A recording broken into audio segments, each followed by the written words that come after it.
ਪੰਜਾਬ ਦੇ ਪੁੱਤ ਸਿੱਧੂ ਤੋਂ ਬਾਅਦ ਜੇ ਕੋਈ ਵਰਲਡ ਵਾਈਡ ਵਿੱਚ ਛਾਇਆ ਹੋਇਆ ਹੈ ਉਹ ਹੈ ਦਲਜੀਤ ਦੋਸਾਂਝ। ਦਲਜੀਤ ਦੋਸਾਂਝ ਨੇ ਪੰਜਾਬ ਅਤੇ ਪੰਜਾਬੀਆਂ ਦਾ ਸਾਰੇ ਸੰਸਾਰ ਵਿੱਚ ਮਾਣ ਵਧਾਇਆ, ਪਰ ਇਸ ਗੱਲ ਵਿੱਚ ਕੋਈ ਸ਼ੱਕ ਨਹੀਂ ਕਿ ਪੰਜਾਬੀਆਂ ਨਾਲ ਸ਼ੁਰੂ ਤੋਂ ਹੀ ਧੱਕਾ ਹੁੰਦਾ ਆਇਆ।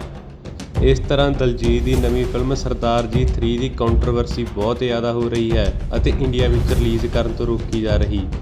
ਇਹ ਦਲਜੀਤ ਦੀ ਪਹਿਲੀ ਨਹੀਂ ਸਗੋਂ ਦੂਜੀ ਫਿਲਮ ਹੈ ਜਿਸ ਨੂੰ ਰਿਲੀਜ਼ ਨਹੀਂ ਕੀਤਾ ਜਾ ਰਿਹਾ। ਪਹਿਲੀ ਫਿਲਮ ਪੰਜਾਬ 95 ਜੋ ਭਾਈ ਜਸਵੰਤ ਸਿੰਘ ਖਾਲੜਾ ਜੀ ਦੀ ਬਾਇਓਗ੍ਰਾਫੀ 'ਤੇ ਸੀ।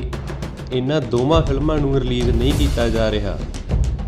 ਮੈਂ ਹਨੇਰੇ ਨੂੰ ਚੈਲੰਜ ਕਰਦਾ ਕਿ ਇਹ ਦੁਨੀਆ ਵਾਲਿਓ, ਤੁਸੀਂ ਸਾਨੂੰ ਅੱਤਵਾਦੀ ਆਖਿਆ, ਤੁਸੀਂ ਸਾਨੂੰ ਫਿਰਕਾ ਪ੍ਰਸਤ ਆਖਿਆ, ਪਰ ਜਿਨ੍ਹਾਂ ਨੂੰ ਤੁਸੀਂ ਅਮਨ ਦੇ ਮਸੀਹੇ ਆਖਿਆ ਸੀ, ਜਿਨ੍ਹਾਂ ਨੂੰ ਤੁਸੀਂ ਜਮਹੂਰੀਅਤ ਦੇ ਪੈਗੰਬਰ ਕਿਹਾ ਸੀ,